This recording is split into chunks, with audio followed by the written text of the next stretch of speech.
Perfect. We got the first part right, which is sitting underneath our faces. Yeah. Well done. Good morning, everybody. Come on, we can do better than that. Good morning, everybody. Good morning. All right, there we go. Let's set the tone for the rest of the day. Well, today I have the great pleasure of interviewing Jay, who's a good friend of mine. Let's start with this. So, Jay, you've been at Atlassian 11 years, president for 8. How many of you know Atlassian or have used their products? All right. Okay, well, you are part of a community of millions of people around the world who use Atlassian for software development, project management, collaboration, and more. And it's an incredible community, and community is, in fact, an important part of the Atlassian story, and we're going to get into that in a minute. But this morning, as I was preparing sort of for this talk, I went and I looked at your LinkedIn. I wanted to make sure I didn't miss any of your accolades, which are many. But the thing that sort of hit me when I was on your LinkedIn right away was the top recommendation. This recommendation is from David Meyer. From David? He said, Jay can accomplish anything, and usually by the next morning. So, by the way, my experience with you has been exactly that. Jay just gets shit done, which is incredible, and I know a lot of you do the same for your communities. One thing that you guys might not know about Jay is that after college, he actually was a professional musician.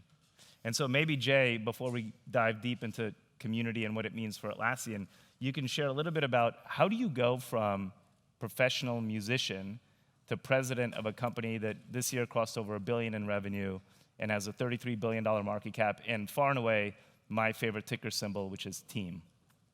Well, a lot of luck. And then in both cases, I was just trying to claw and scratch my way into making a buck.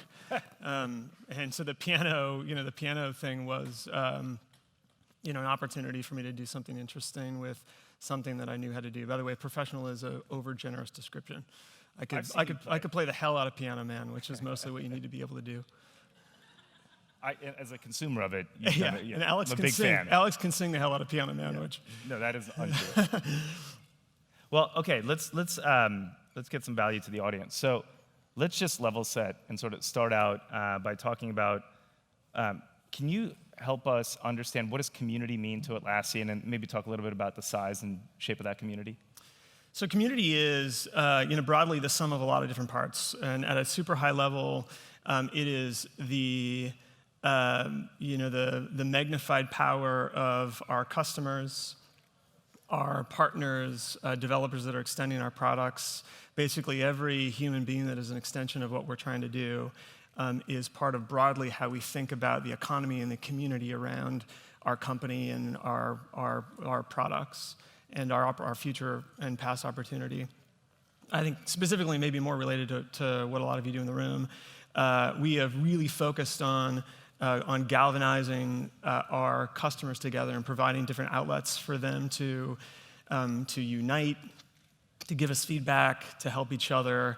That is a really potent channel of growth for us, and so it becomes a way for us to market our products into this particular channel. It's a way to generate more word of mouth and to create opportunities for signals that we think are really valuable to be repeated. So there's a couple of dimensions of the customer community for us. We can talk about. There's a big offline dimension because people want to meet in person, and we want to find, over our history, we worked really hard at building a program and a format and a funding model and an ROI model on the other end of that to understand how potent that is, where people in Boston want to find other people in Boston, and they want a regular cadence of kind of building that little local offline community, because there's different properties that are really beneficial to them when they do it. And then there's, okay, well, how do you take that? That's not infinitely scalable, or you can't get orders of magnitude kind of scale from that. And so naturally, we have a really big investment and focus on organizing customers together online. And probably, I think a lot of you are involved in that. And so that online and offline marriage of bringing our customers together and figuring out how to provide more value to them, how to get more value from them in terms of feedback and and and criticism and joy and excitement and frustration. All those things are really potent signals for us to find a way to harness. And so it's a lot of things, but we could probably, for this group, maybe talk specifically about what we do around customers, which is a really big focus for community. Yeah. But before we get to that, maybe talk about this idea that the story of every community, the background to every community is unique. What was the inspiration for Atlassian in starting this specifically customer, community, and what problems were you trying to solve? The inspiration for us, maybe no surprise, but it really came from customers directly. There was a group, I think our Atlassian was founded in 2002, and about 2006 or 2007, there was a group of customers in Virginia that had self-organized. And part of, I think, what they're expressing to us is there's something that we're not able to get from you that we believe we can get from each other. And so some of that might be, the type of information that you're sharing about your products and about best practices and use cases, it's just not enough. Or it's gone through some filtering process of documentation writing or marketing or, support articles that's filtered or neutered or smoothed out in a way that the roughness, we're missing part of the roughness. And so I think that's kind of what they were expressing. So they self-organized, and they began to meet on a really regular basis. And they wanted us to be connected to it because they wanted us to hear what they were discussing and what they were learning and what they were frustrated about. They wanted us to come in. We were really small at the time, probably about 70 people, 60 people, but they wanted us to come and participate. And so, hey, bring a product manager in, or bring a Jira admin expert in, and let's have kind of a broader discussion just with us. And we attended and participated in that one. It was just such a, maybe no surprise, it was such a potent experience. And so we just began to think, well, presumably if there's a group in Virginia that's self-organized, there's probably, nascent demand for this in all of these cities that just haven't catalyzed in the way they have. And is there an opportunity for us to help? And that was really the genesis for this big offline community program that we began to build, where we just had to understand, well, what will it take? Well, it'll take somebody who actually, in addition to their day job, gives a shit enough about having a second job after they're done, repping this group in Boston or Virginia. And that's a big ask, right? Because people have to be deeply committed to what you're doing, to care that much, to generate their time, to take time away from their families or from just sitting around watching Netflix, right? They're prioritizing supporting your company and your effort above those other things. And so you have to think about, well, what is the program that we can give them? Is there some funding model that we need to build where they might struggle to find a location? We don't want them to have to fork over out-of-pocket expenses for coffee or beer or pizza. Part of the logistics of managing an offline community, and there's software that can help with that today, but it's hard and cumbersome, and there's going to be kind of a house list that, as a technology company, we're a lot better positioned and more adept at kind of managing and understanding. Fast forward today, and there's a whole bunch of now more rigorous policies and around kind of privacy and who you can reach out to invite to something.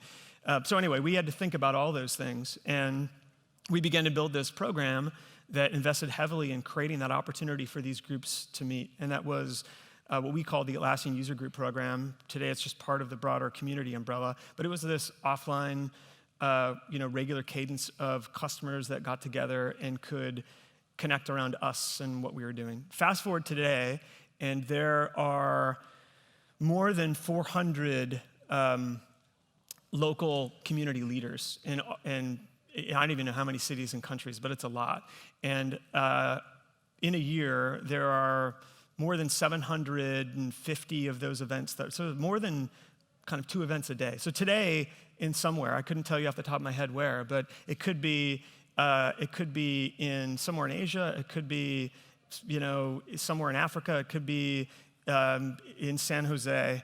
There will be a community meetup somewhere today that probably has 50 or 60 or 70 people, either after work or kind of right at the cusp of when work ends, who are coming to spend probably 2 or 3 hours together talking about us and our products and what they're doing and teams and all these sorts of things. And anyway, that was kind of the catalyst, was really inspired by somebody who cared enough about that to actually just do it themselves. And what our responsibility is, again, that's so valuable and potent that we just want to figure out, how do you multiply it? Because that's actually where the real power begins, like where we have, thousands and thousands of customers who are formally part of that program. And every time they go into that little meetup in Zimbabwe or Toronto, they become more magnified about us and about what we're doing and about our products. And that's a really hard thing to buy. Yeah. Can you talk a little bit more about, so the Spark was started by this community in Virginia. How did that Spark sort of turn into the scalable program that it is today? And what I mean more specifically by that is you recognized as a company that this was happening and you wanted to participate. Did somebody take up the mantle internally to say, we need to scale this? Was it sort of an executive level, deliberate decision? Was it sort of more organically bottoms up? And then, how did you scale that? It was both, and we were reasonably small at the time, but naturally, all of you probably recognize this, where you have really strong sponsorship from leaders. So our founders are just deeply emotionally connected to the idea of community. And without that, it wouldn't be impossible. It'd be a hell of a lot harder. And so when you have, CEOs who recognize that that this is one of the most important building blocks of a scalable business, and we have to figure out how to do this. And then, below them, kind of within the organization, you have, is the Atlassian community team here? Yeah, some are. So by the way, you should be up on stage talking, but I encourage you to meet people in the Atlassian community team who carry the mantle and who are responsible for building the arguments and the business case that support the emotive, connection that leadership has to it. And they'll tell you lots of ways they do that, but I think to their advantage, they had CEOs and me who just recognized how important and vital this was, and that with that comes the money, and with that comes priority, and with that comes communication to the whole company about what we're doing and why. And so that kind of thing is important, and it helps. And so when our community team is trying to make sure that the product organization is more deeply connected into this vehicle that has accumulated thousands of customers who are basically right there, and what can you do with that? And they've got maybe a lot more authority or credibility because of the the connection that leadership has to how important and vital it is. Yeah. Now that you have this sort of large, global, scaled community, are there some things that you sort of reflect on that you've done that were unobvious or sort of unconventional that has led to that success you can share? I mean, I think early on, maybe the funding was a little bit. We basically, it wasn't a lot of money, but basically in every city for every org leader, we would give, $2,500 to $5,000 or something to organize this event, because it's a physical thing that you potentially need to rent out space, and you need to reimburse for food and beverage and something. That might have been a little unconventional. We actually used our community. We still do today, but we try to sequence our community as a launch amplifier. And so, simple example, when we had a really big launch of a bunch of products on our cloud platform, and it was a pretty important moment for us. And this was a number of years ago, maybe like 6 or 7 years ago, and we held an event in our office that was still under construction. And so we had everyone was given a branded hard hat, and it was a stage, and the CEOs were up on stage to do this big announcement, and we had TechCrunch and Pando Daily writers there and that kind of thing. But we had organized all of our community leaders who said, can you schedule a user group on this day at this particular moment? And we got, I think, 30 or 40 of them to do it. And all of our org leaders, we'd coordinated around this moment, and we'd sent them in advance these big boxes full of swag that was related to the announcement, all that sort of stuff. And we said, hey, open this 10 minutes before launch. So we'd synchronize this whole thing. And inside of that box, in addition to the swag, there was sort of suggestions to spread the launch and the word of mouth through social media and tweet, all this sort of stuff. And it was a great example. They were so enthusiastic, and we had 4 or 5 of them live stream in from all over the world. So there was one in Sweden and one in somewhere in Canada, and we had them open their box right in front of the stage, and it was just a great example of when you talk about word of mouth, word of mouth is a really hard thing to figure out. How do I buy more of that? I want that kind of good stuff where people are like, I love this and I love that, and it's really hard to do. It's hard to be intentional with how you grow or inflect word of mouth, and that was an example where we did, because we had our most fanatical champions in a place where we could coordinate them with a moment and a thing that we wanted their help. We wanted to coordinate them around. They have the option to not do that, but they're so enthusiastic, and so that launch kind of spread throughout the customer base way more powerfully and faster than it would otherwise. In part because we had this group that we could use to help us. You talk about word of mouth and how do I get some more of that. So in that sort of vein and spirit, how do you measure the success of your community? A whole bunch of different ways. So there is going to be some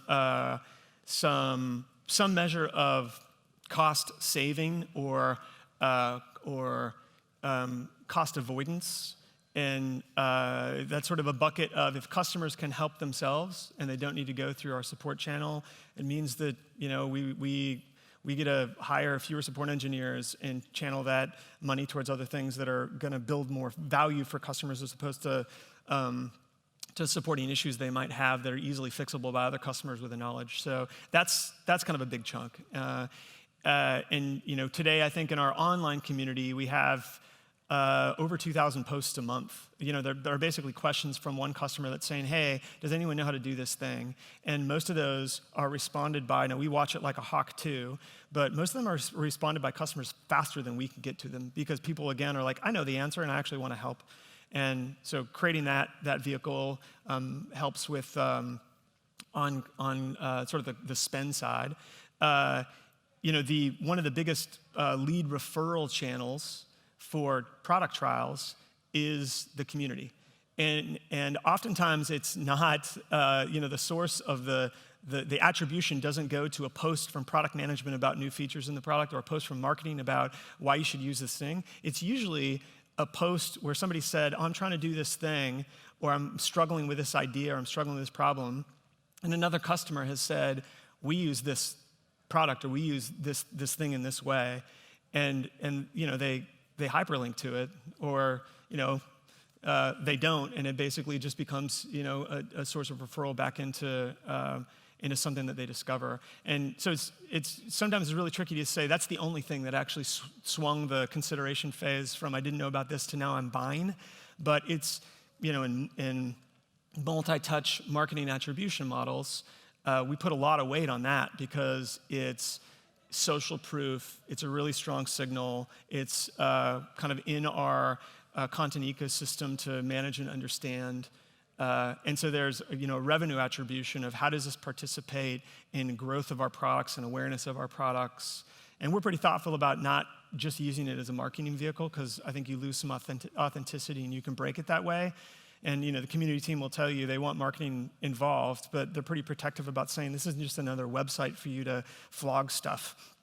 It has to be in the service of helping the customer understand what they don't understand or solving a problem. And when you do that, it just becomes a really meaningful source of leads, right? Source of interest. Yeah. Last question, because I think we got a couple of minutes left. I'm sure there are people in the audience who are thinking about launching a community as part of their strategy. There's some that have just probably recently launched and some that are scaling. What advice do you have, if you were to sort of boil it down maybe to 3 things, what advice would you have for how they can optimize for increasing the likelihood of success with their community programs? Well, I would seek out the Atlassian people in the room, because if you're involved in building community programs or managing community platforms, it's hard, and it's just really hard. And so I think you're here to learn from each other.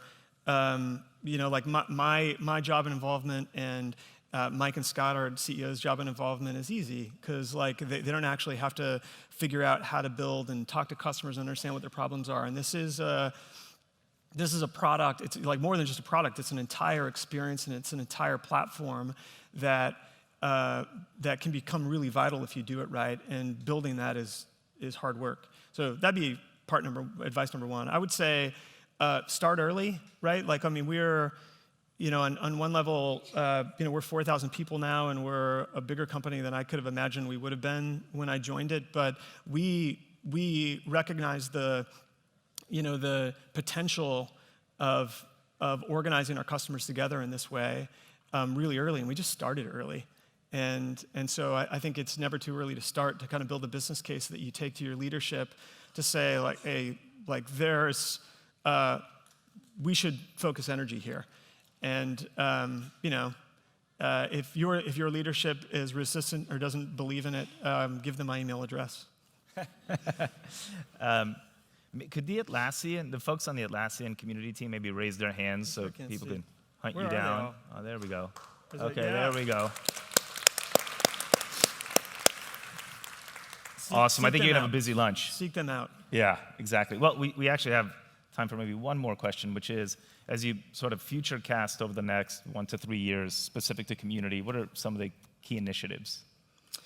A big one for us still is getting product and engineering teams more deeply engaged in kind of the online community as a vehicle to run faster feedback loops with customers. And we've got examples of success there, but I think we can always do more.